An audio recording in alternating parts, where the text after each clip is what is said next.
Hey, friendo, Steve here.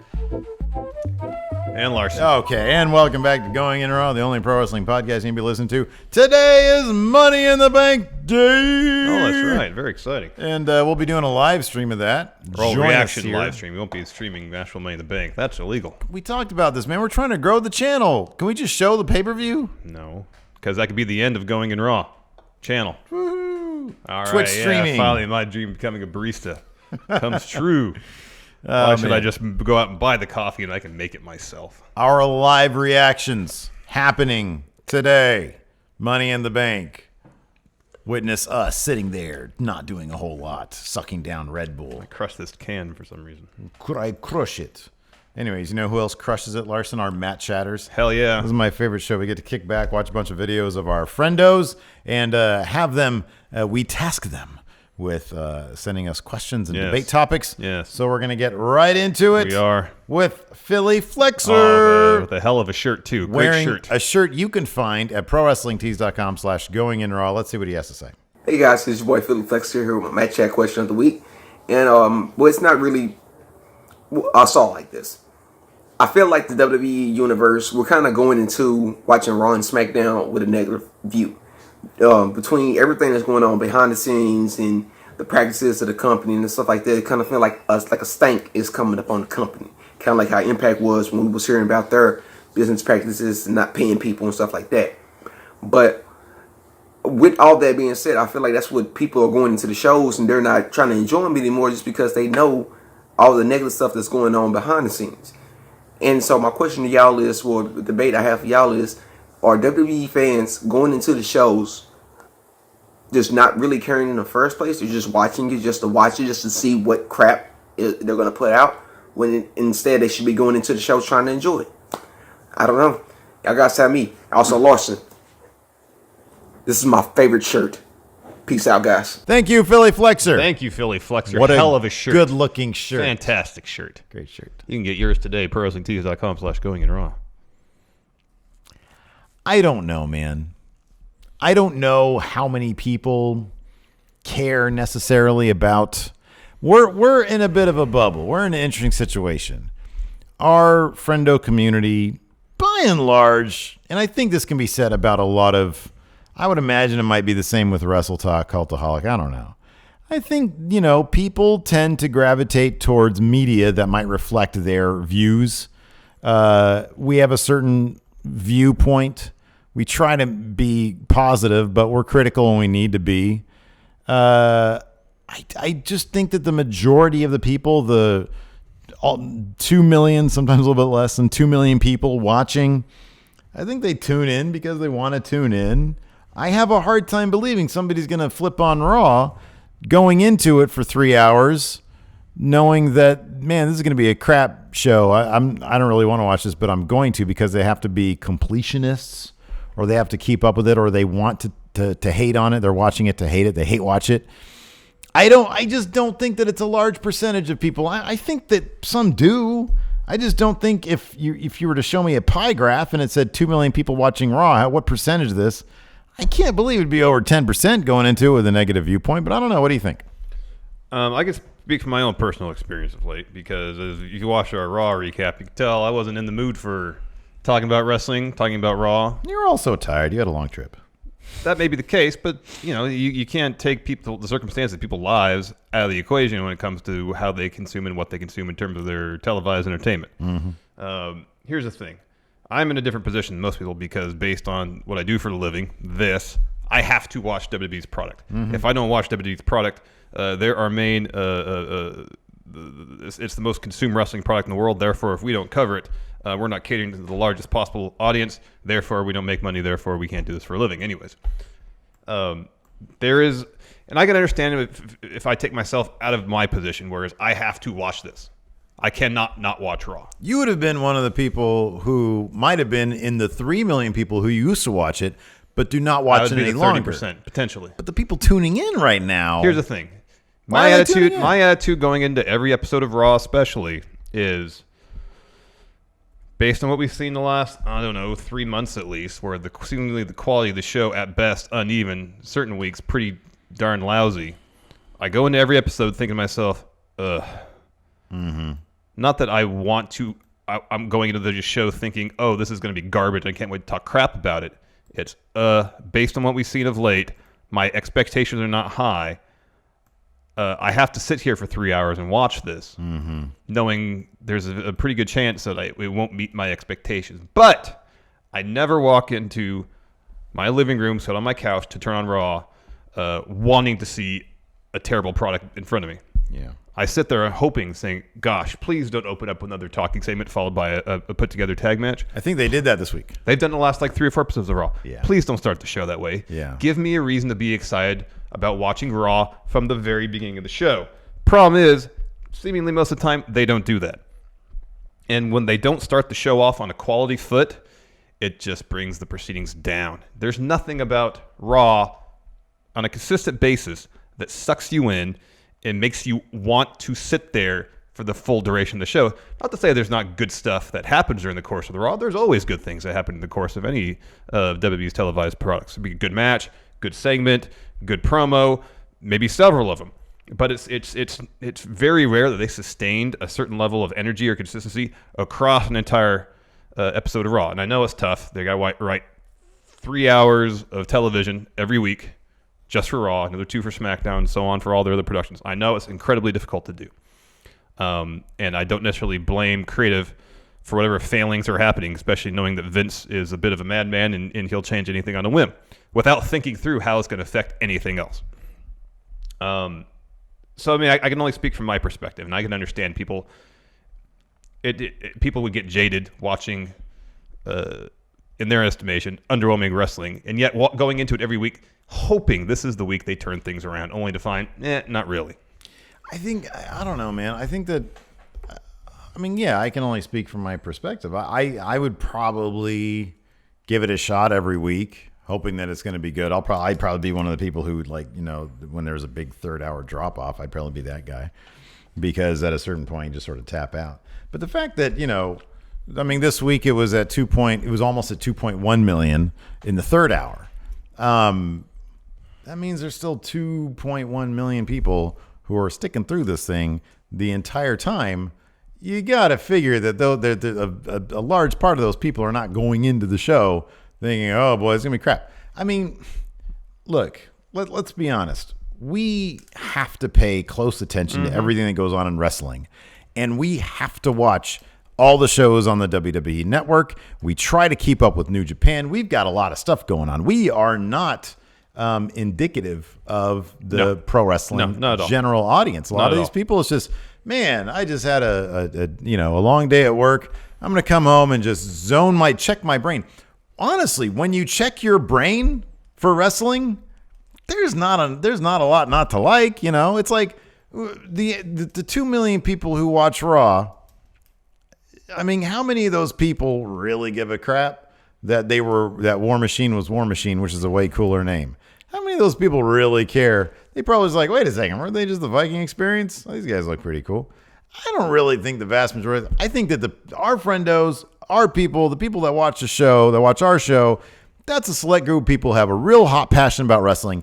And in that group, maybe, they go and do it watching, with an automatically negative attitude because of various things. Saudi Arabia, how they handle various social issues within the context of their own house.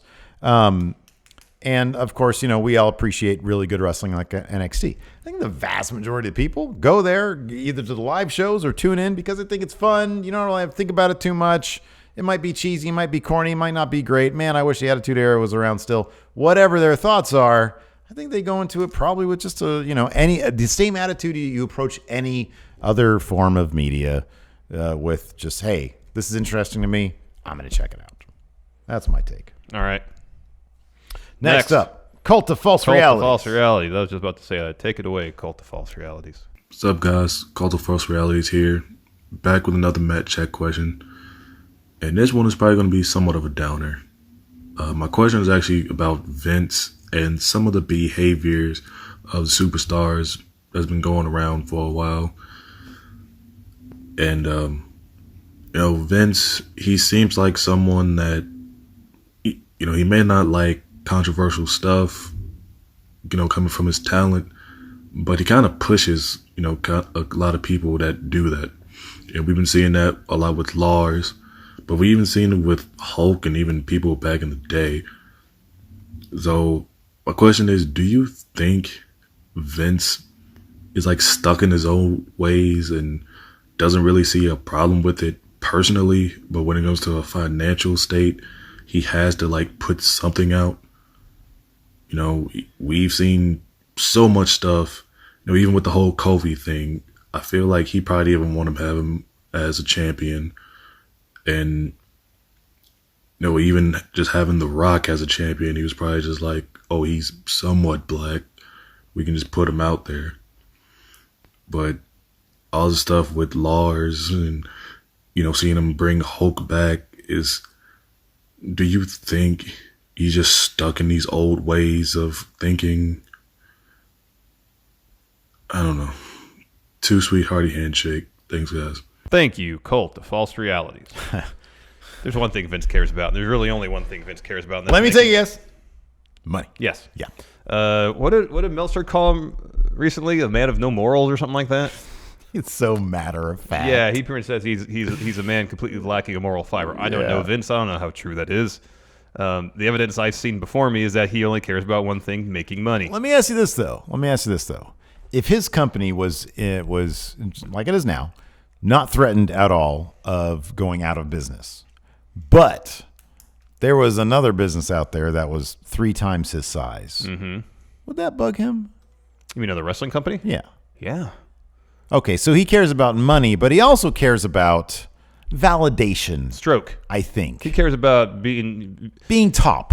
Top. And like that. I haven't read the whole Variety thing yet, but the way you're talking about it, that puff piece, elevating him to near deity status in the world of wrestling. My God, and those ridiculous pictures of him. Yeah, it's weird. What is that? I think, Vince does what he does on a day-to-day basis to make himself money.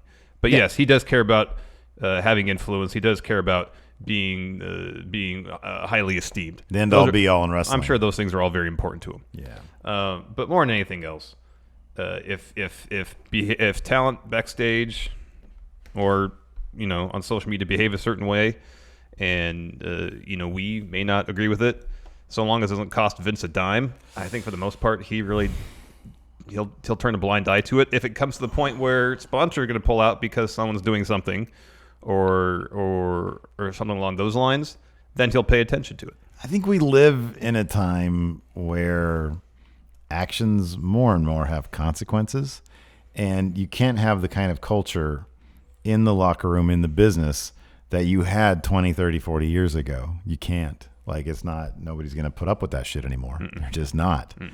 Vince McMahon lives in his head, which is in a world where 40 years ago, that behavior, it's totally fine. Shouldn't be. Yeah, it's not cool now, though. Shouldn't be. No. It's not cool now, though, and he probably doesn't understand why it's not cool anymore.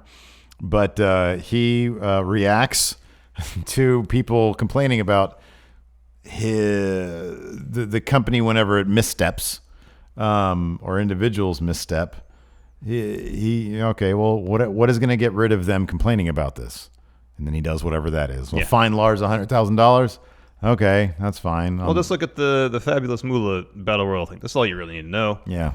They named this Battle Royal after Fabulous Moolah, who Vince apparently liked a lot. And there was a backlash that happened. They seemingly didn't care about it until the sponsor threatened to pull money out. Yep. And that's when they changed the name. Yeah. If there's money on the line, Vince will react. Otherwise, he'll just push on through. Exactly. Next up, Loki from the Freak Legion. Let's see what he has to say. Hello, Stephen Larson, Loki Richard here with this week's Matt Chat question. So tonight, us nerds have to decide whether or not we want to watch Game of Thrones or Money in the Bank. Do you think WWE is aware of the fact that they scheduled this pay-per-view on one of the most anticipated nights in HBO? Do you think that's why they changed Backlash to Money in the Bank to try to increase the buy rate? Have fun with the debate. See you soon. Thank you, Loki. You think Vince McMahon knows what Game of Thrones is? No, not at all. No. Do you think Vince McMahon thinks WWE is more important than Game of Thrones? Absolutely. Okay. Absolutely. Yeah, I agree with you there. I don't think the WWE should have rescheduled anything. I think that it's a completely separate form of entertainment. Yes, there is crossover. Game of Thrones is a big deal. It's event television. That's event very television. rare these days, especially this final season, especially the finale. I am looking forward to it. I'm looking forward to the finale. I'm going to go home after our recap and watch it with my wife. But no, I think that I don't even think for a second that, look, the WWE has to deal with things like, I mean, the only thing I think the WWE would ever, I think there's two things. WWE would not schedule, one of them will never be on a Sunday. The Super Bowl. It's the only thing WWE would never schedule a pay-per-view against. The Super Bowl. Maybe going forward a presidential debate. Yeah, but I mean, they can't because even... they changed the entire card based on that was on a Sunday. Yeah. That was on a Sunday. Because we went to No Mercy here, and they had what was going to be the main event open the show for fear that viewers would flock their wrestling event to go watch a presidential debate. Mm-hmm. And even, I mean, if with enough foresight, I mean, I don't know how long in advance the presidential debates are scheduled for. Yeah, I don't know either. I would assume pay-per-views are scheduled further in advance. I would think so. I don't know. I would think so. So no, I think it's the Super Bowl for. Yeah, I think it's like the Super Bowl. Yeah, and it's then, the only event they'll avoid. Yeah, on an annual basis. Yes. Yeah, totally. but they're not gonna. Totally. Yeah, and if they reschedule for the following weekend, that's Double or Nothing weekend. Granted, it's not the same day, but I'm guessing they don't want to. I think if anything, if they put on Money in the Bank, they put on if Double or Nothing, if they reschedule Money in the Bank to follow Double or Nothing, and Double or Nothing is fantastic, show of the year contender, and they trot out another B-level WWE pay-per-view, they're gonna get crapped on. They're already crapped on.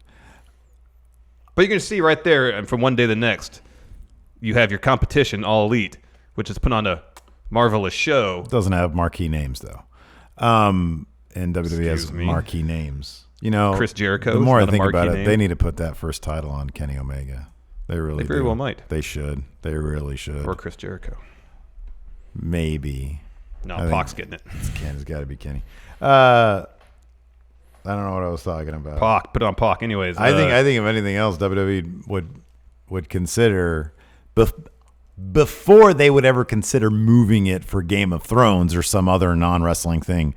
They might try to move it again. Vince could be so. Oh yeah. He might try to program against Double or Nothing. Crazy thoughts like, well, let's just have Money in the Bank going against Double or Nothing. Yeah. No one's gonna watch those pissing wrestlers and their pissant company. Actually, Vince, they will. And then Double or Nothing happens. It's marvelous, fantastic, best show of all time. And Vince is there. I really appreciate eating crow. I love that you have gone. Not just all in, but cartoonishly all in. It's kind of my gimmick now. I know, it's amazing. Because people get so upset about it in the comments. Oh, I'm tired of Larson talking about Ollie. Oh, it's going to be the best. But you won't wear the shirt. I don't like the logo very much. I know. It's so. That's a superficial thing. If the wrestling's good, the presentation's good, oh, man, just wait till we do reviews. What are they gonna? Is it gonna be amazing or what? Or no? Man. Is it gonna be cheesy? Are they gonna have mics? One would hope.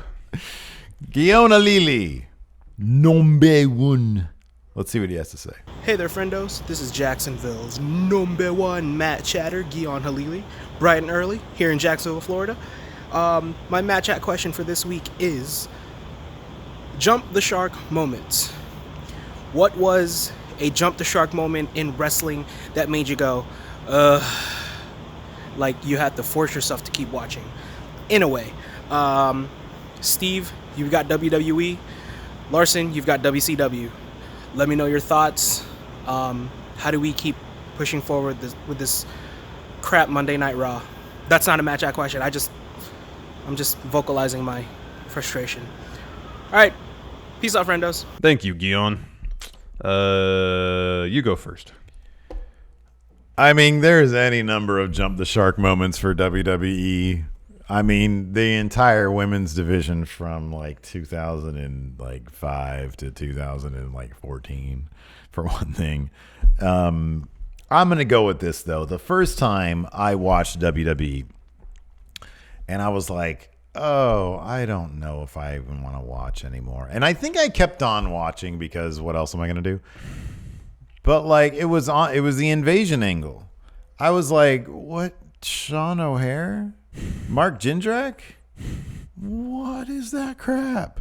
Where's Big Papa Pump? And I knew, even back then when we were reading scoops, we knew what the deal was. Yeah. But, they kicked things off basically with Mania 17 at the end of that, Stone Cold going heel and shaking Vince McMahon's hand.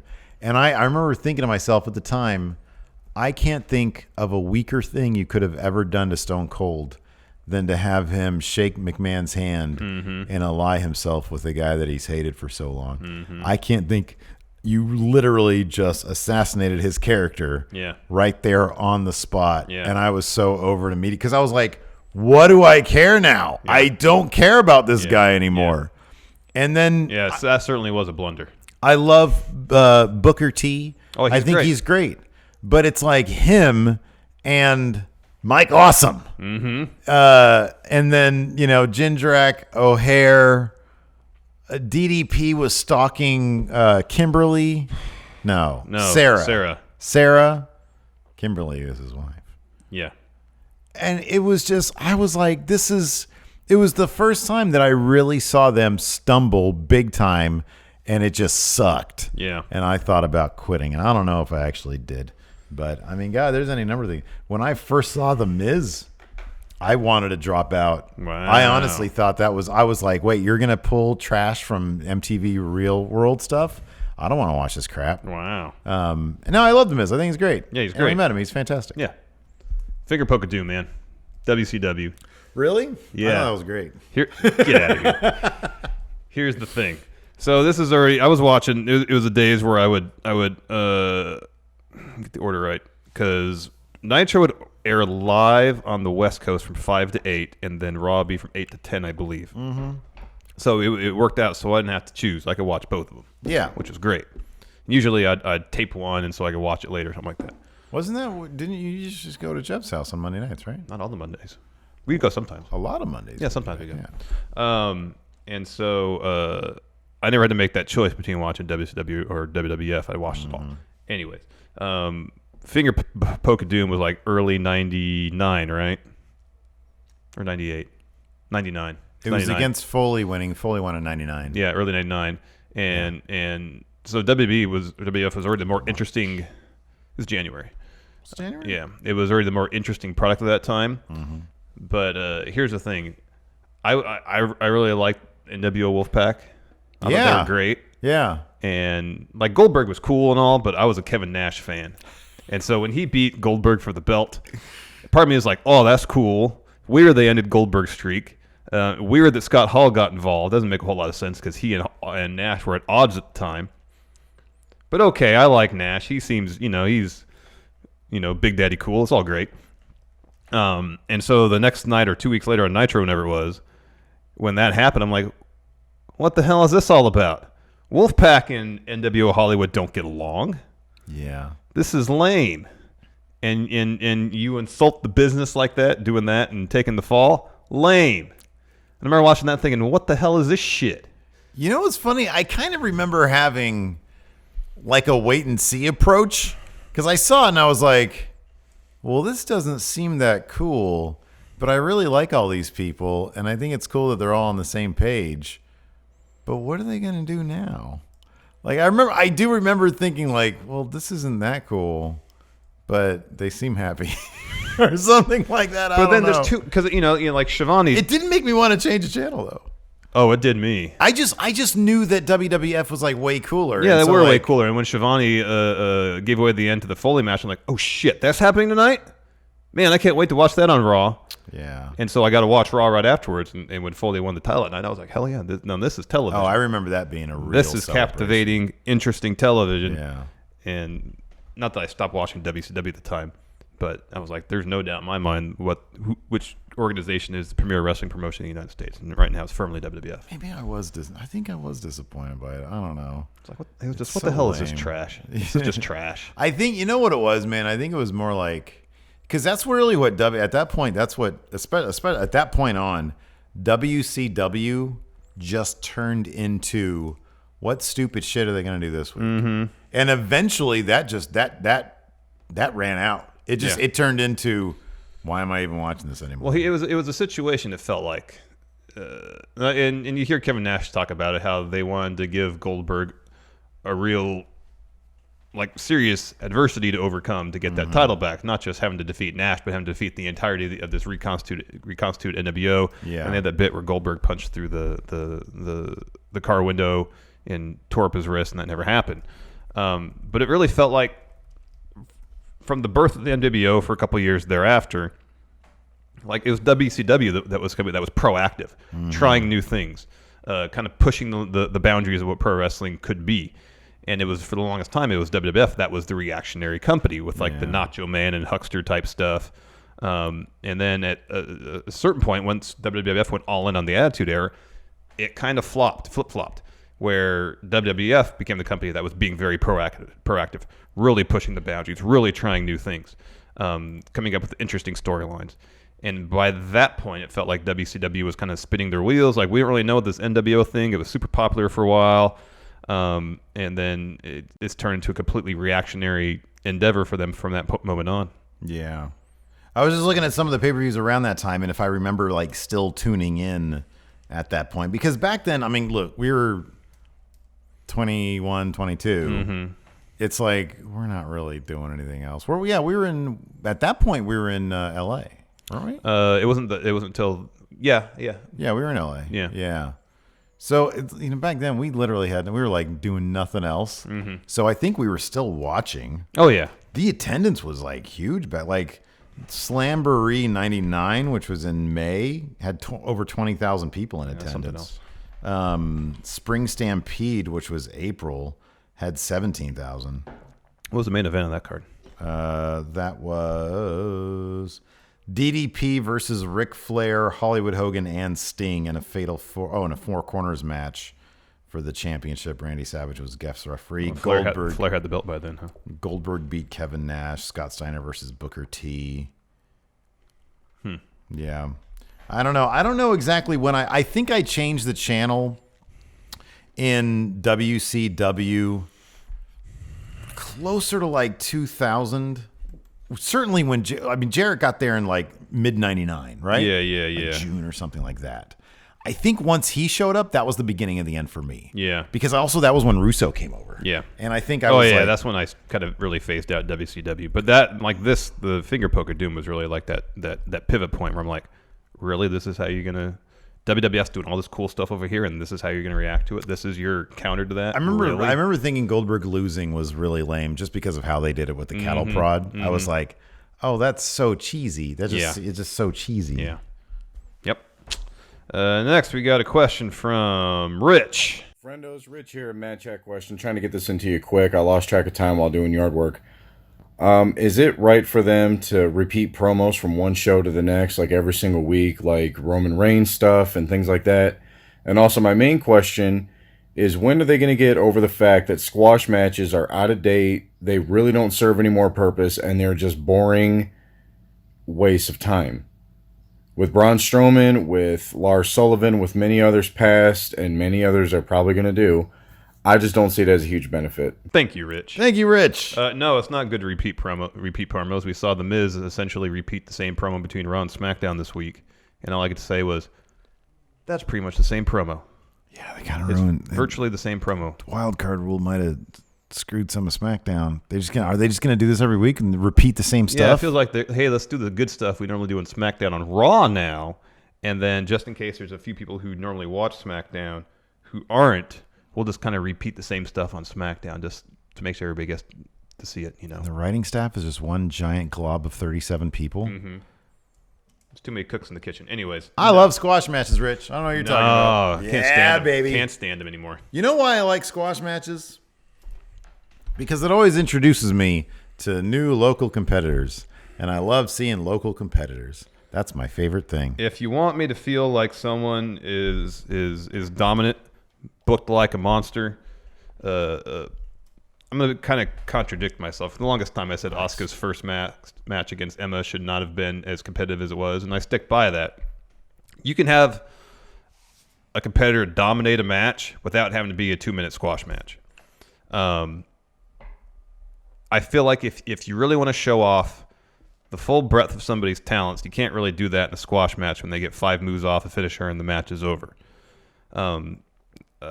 Especially nowadays, because if you put Braun Strowman in the ring against James Ellsworth, well, yeah, I know it ain't going to be competitive. So yeah, you can say there's a certain amount of charm in seeing these local competitors that you never would have seen before, and I don't disagree with that. You know, I like how 205 Live does it. Well, they'll have especially like I think they had a Steve Carino's kid. Yeah, but like the Bollywood Boys this last week had a tag match. Yeah. And they had the upper hand the majority of the match, but it wasn't a squash match. Yeah. It was a match where there's a little bit of give and take. Singh brothers were never the outcome of the match was never in doubt. However, the team of local enhancement talent got an opportunity to show off a little bit what they could do. I vastly prefer matches where we get to see a larger breadth of what these competitors can do. And if you're going to impress me with your actual talents, not just some kayfabe thing where you go in there and destroy a person in 3 moves. You know, show me what you can do in the ring. Yeah. Not just, all right, punch, kick, finisher, done. Yeah. I've seen that so many times. I want something different. Yeah. Give me a real match. Kind of tired of squash matches. All right. Fair enough. Next up, Zenith64 has a question. I like this question. Yeah, that's a good question. Salutations, friendos. I'm parked. I just got the notification, so sorry for doing this in my car. But real quick, Matt Chat question of the week. If you could interview a superstar that can, in kayfabe and out of kayfabe, if you can do the same interview in kayfabe and out of it, which superstar would it be and why? Thanks. Thank you, Zenith64. Thank you, Zenith. I'm going to go with Aleister Black. You think he'd answer his the interview questions out of character the same he would in character? No, because if you look at him in character now, he talks, I'm not going to say elliptically, but he does have a very poetic way of talking. You could say elliptically. Stephen, when you look in my eyes and see my soul and Dilating through my pupils. Yeah. I was like, I don't know. I just asked you what do you want on your burger? Now, if it's Aleister out of character, it's, hey, what games do you have on PS4? Let's engage in them. Engage in them. Really? Okay. I think he seems super good. Like he's a gamer. Oh yeah. He's he's quick-witted. You know, he's married to Zelina Vega. So there's probably some like seeing her out of character. Yes. With the Rich Hamilton thing. Yes. Was hilarious to see Greg Hamilton. Who's Rich Hamilton? I'm making up people. I'm gonna look this up now. Well, Richard Hamilton would be a basketball player. Rip Hamilton, right? Let's see here. Rich Hamilton. The only Richard Hamilton there is basketball player. Yeah, Rip. Greg Hamilton, even. Greg Hamilton. Where she's giving him shit for saying, do I bill you for Mexico because you're with Andrade? And she's like, what the hell? Yeah. The conversation out of kayfabe between her and her husband is probably hilarious because he seems like just mellow gamer metal guy. Yeah, he seems like a pretty mellow dude. Yeah, and she does not. So that dynamic's probably great, but in character, it's like super intense, super weird and intense. Give me Bray Wyatt. Okay, that's good. Every indication we've heard is that he's a extremely creative, intense dude. That latest stuff that came out about him, about the rebrand stuff, boy, I'd love to talk to that guy. One of my favorite things to hear about and to talk to other creative individuals about is their creative process. Yeah, right. Process fascinates me to no end. And just hearing his process, how he's developed this new iteration of Bray Wyatt would be fascinating, I feel like. But then also asking those same questions to Bray Wyatt in character, both in terms of Firefly Funhouse host and clown circus ringleader. Yeah. That would all be interesting. There's 3 different interviews that could be had there. Yowie wowie. Yeah. He'd say that for all of them, though. Yeah. He'd say, so Bray, what was the genesis of this new iteration of your character? Yowie wowie. Yeah. Man. Now he's walking too. Now he's just Christopher Walken. Well, I can't do Leo. Where's Leo Rush? I don't know. Has anybody seen little Leo Rush lately? Where'd he go?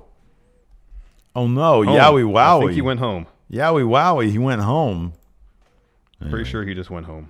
I love this question here from Chris Rappersod. Let's see what he has to say. Hello, Stephen Larson. So my question is, who is the hottest and worst couple in wrestling?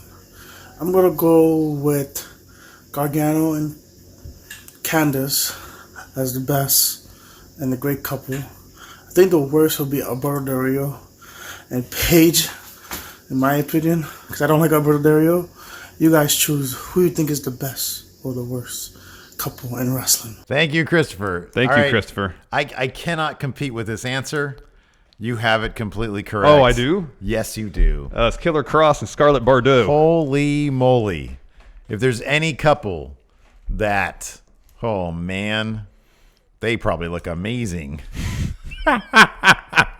Holy crap. So much charisma between the two of them. And oh boy, so hot. Mm-hmm. Man, oh man. Just Impact, let him out. Yeah. Let free Killer Cross. Yes. Let him do what he wants to do. Exactly. But absolutely hot couple. Yes. I couldn't do that good, so I'm going to say Andrade and It's a great Charlotte. answer too, though. Hot couple. They No look Seth like and Becky? No, they're kind of nerdy. They're kind of Seth is a nerd. They're a cute couple. Exactly. They're an adorable couple. Yes. Andrade and Charlotte, there's hot fire passion there. She wears LIJ merch.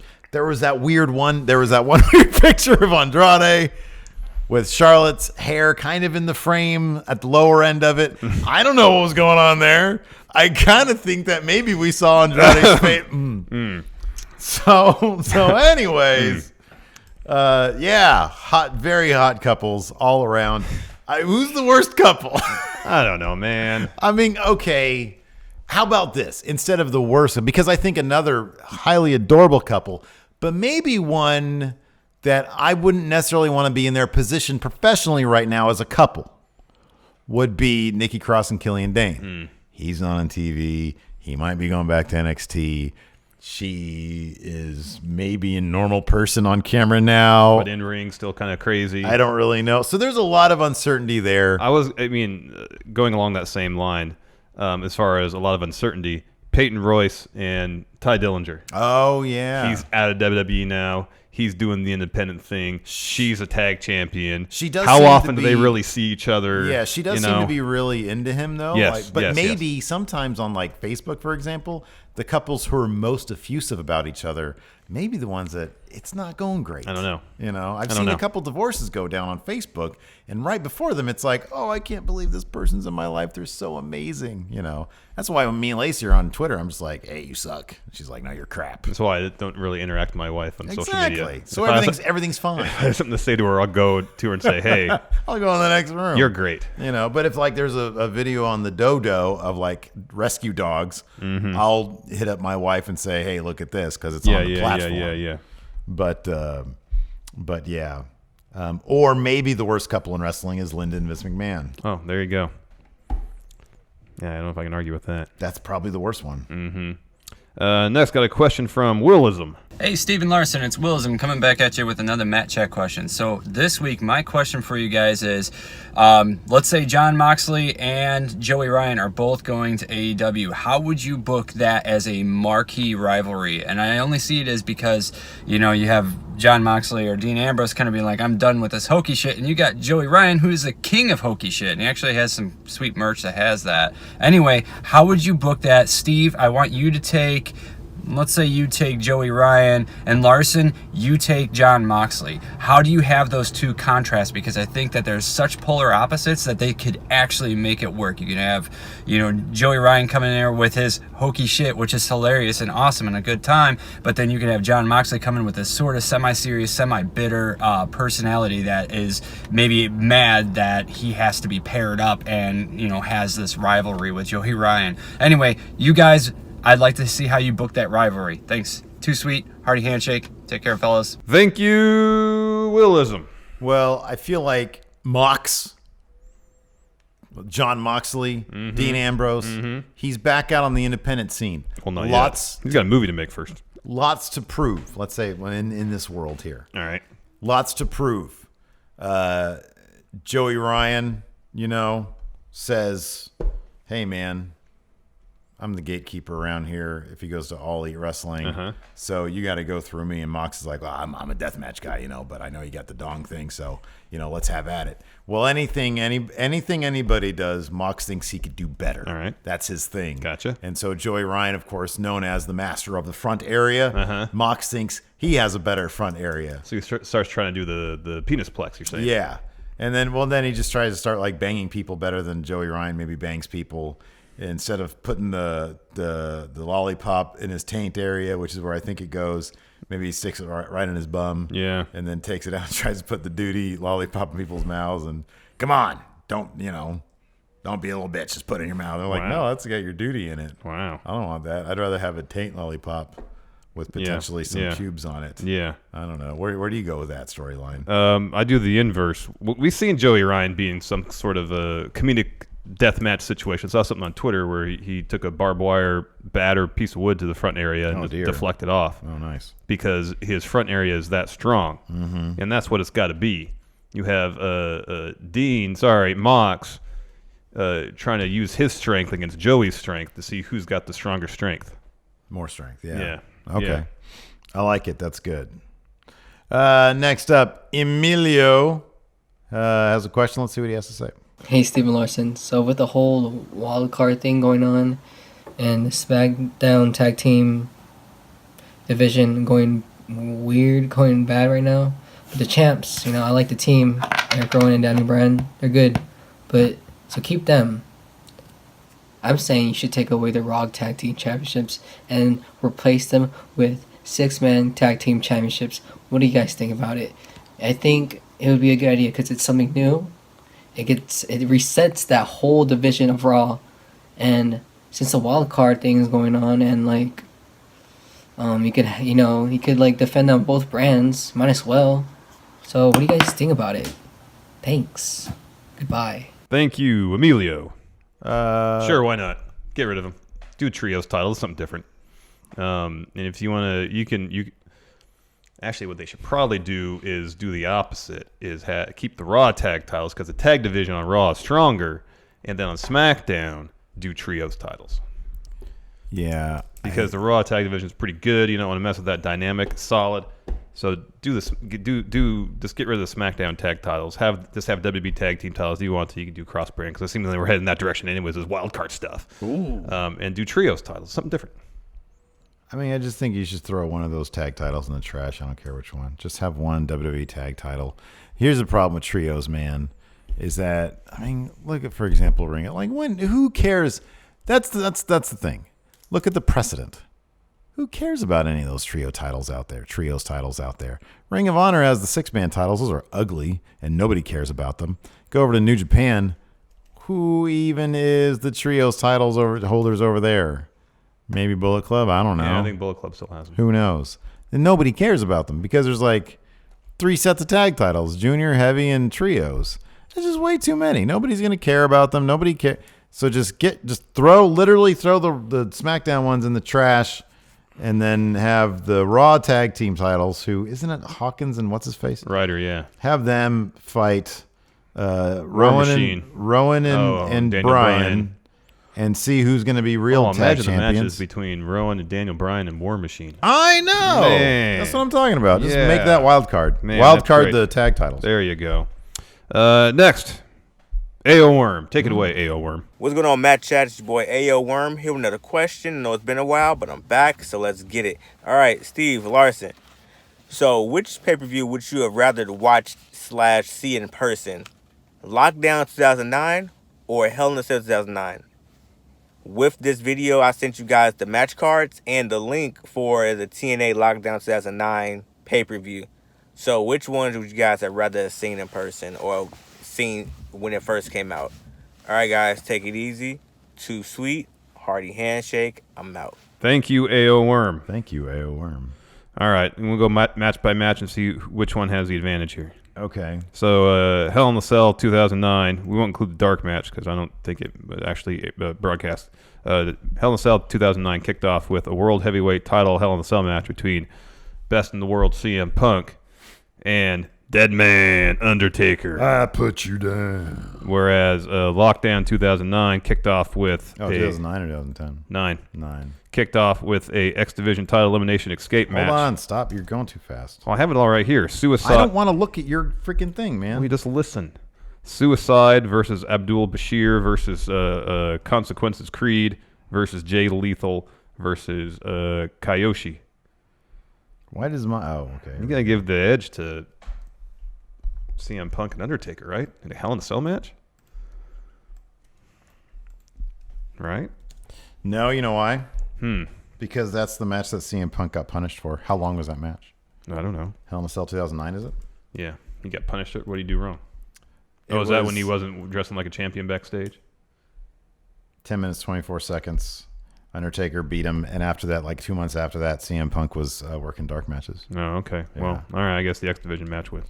Are you kidding me? An escape match? That's probably pretty I exciting. don't even know what that is, but it Probably sounds something cool. crazy. Next, John Morrison versus Dolph Ziggler for an Intercontinental title match. I can't think of two people I care less about. Meanwhile, over here in Queen TNA, of the Cage, Daphne versus Madison Rayne versus ODB versus Sojourner Bolt.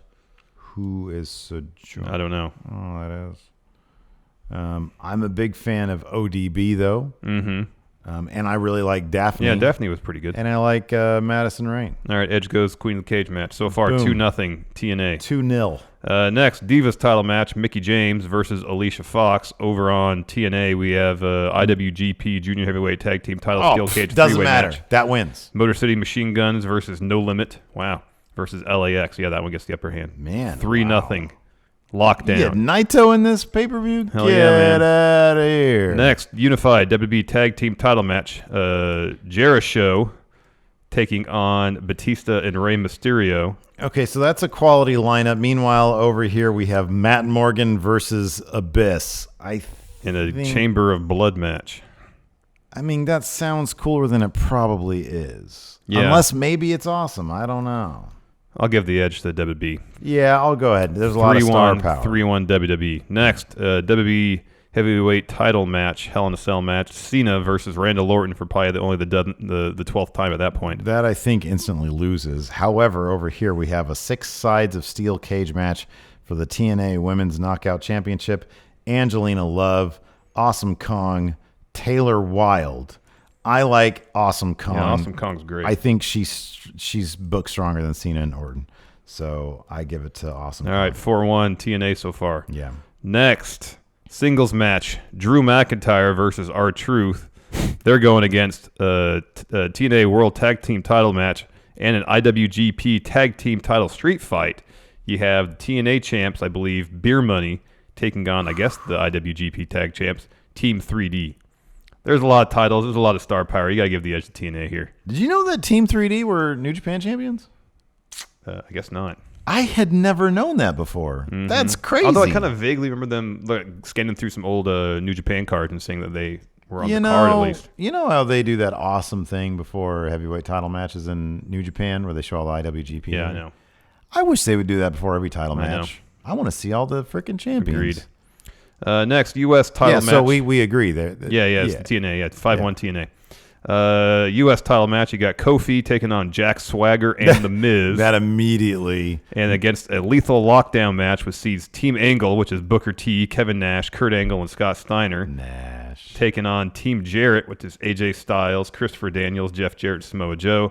TNA gets the advantage. That's 6-1 TNA. I mean, here, can I just say this really quick? This is a 23-minute match with just loaded with talent, right? Yeah. And I'm pretty sure that's Perk Angle right there. So Did you say Perk Angle? You mean Pete Kurt? Perk Angle. All right. What do they call him? No, when he does crazy shit on Twitter, they call him yeah, Perk. yeah. I know what you're talking about. Perk Now. Angle. Yeah. I think this match alone defeats. Gives TNA the edge. Yeah. Main event, Hell in a Cell tag team match. You got DX against Legacy. And then you get the TNA World Heavyweight title match, Sting versus Mick Foley. I wonder if that match was any good. This is 2009. Yeah. So that match probably wasn't that great, but still TNA wins. Nah, I give the edge to WB in that match. But yeah, TNA TNA wins the card, yeah. For sure. And here's the thing. I will almost guarantee. So it was only 4,500 people in attendance. I will almost guarantee that crowd was hot. Yeah, maybe. That crowd was probably crazy hot. Maybe. And they squandered all that goodwill. And now Killer Cross wants out of his contract. Yep. I got a couple text questions here from Luis Ariza. If WWE started faction warfare, who would you put in a faction, Steve? You got to do a Raw faction. Easy. And I got to do a SmackDown one. Good. Go ahead. And then, hold on, he also says, come on, you Spurs. That's what. Oh, is he a hot Spurs fan? That's what us hot Spurs fans say. By the way, June 1st, I think it is, at noon, I'm going to do a live stream reaction of that soccer match. Sure. I'm gonna actually show the match too. So here we go. Raw. Paul Heyman. Now that Brock Lesnar's retired, Paul Heyman comes back and he says, I still want another challenge. I want to dominate this show. The fans say it's crap. I'm going to form a new Danger Raw alliance. Get it? Danger Raw. Because it's Raw. And it's going to feature AJ Bullet Club plus Gallows and Carl Anderson. Right? So it's got AJ in the club. Rob Roode, because he's like Rick Rude now. Lacey Evans. And that's it. That's what I got. That's all you got. We got a main eventer, a tag team, a mid-carder, and a woman. It's good. Not really. Anyways, mine is the Green No Deal.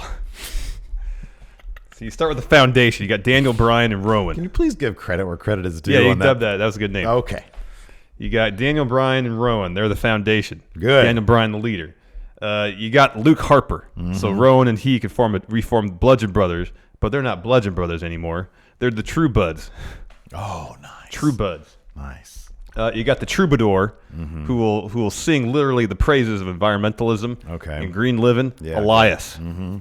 They're not doing anything with Killian Dane. Make him a naturalist, a nudist. There you go. Killian Dane, nudist. Yeah. And why not bring his bride in as well, Nikki Cross? Young Love. Young Love. Yeah. That's the faction right there in SmackDown. Green No Deal. The Green No Deal. That's good. Another question here. This one you win also from the Diddly Doodler. If Adam Cole... Oh, he says this question comes from Alex Foster. Sometimes Matt chatters. We'll go to the Friendoverse to solicit questions. They will. I. What do they say in like Congress or hearings? I blank my time to. Oh yeah. I forget what they say. There's a term for it. Yeah. If Adam Cole, this is Alex Foster.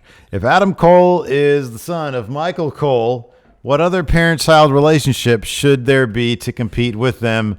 I put Mickey James and Alan Jones, although I thought for a second his name was Alan James. No, it's Alan Jones. That would have worked a lot better here, but I'm going to go ahead and say Mickey James and AJ Styles team up as a couple and with their son, Carl Anderson. Carl Anderson's like 3 years younger than AJ. Yeah, but he looks a lot younger. He looks like he could be 12. That's what I got. Johnny Saint finds out that he has a son that he lost touch with. Mm-hmm. And through a serious investigation on his part, which makes for some riveting television. 20 years ago, he had a kid, and he was only like 60 years old. Yeah. And he finds out that his son is no other than his assistant, Sid Scala. Whoa, Sid Saint. So now it's Johnny and Sid Saint who are running NXT UK. I like it. That's the answer. Why they're so simpatico. Exactly. That's why they have that true father-son chemistry. You got that right. Because they are father and son. That's so stupid, but it's amazing. Anyways, thanks everybody for tuning in. Remember, at the $20 Patreon mark, if you want to have your question featured right here on Matt Chat, you can do that. It's at patreon.com/Stephen Larson. It's a blast. Thanks so much for tuning in. Until next time, we'll talk to you later. Goodbye.